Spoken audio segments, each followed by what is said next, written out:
Iced tea. Iced tea or iced tea is a form of cold tea. Thought it is usually served in a glass with ice. It can refer to any tea that has been chilled or cold.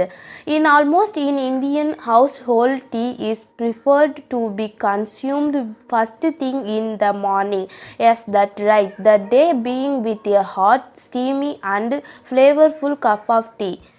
Iced tea. It may be sweetened with sugar or syrup. Iced tea is also a popular packed drink that can be mixed with flavor syrup such as lemon, raspberry, passion fruit, peach, orange, strawberry, and cherry.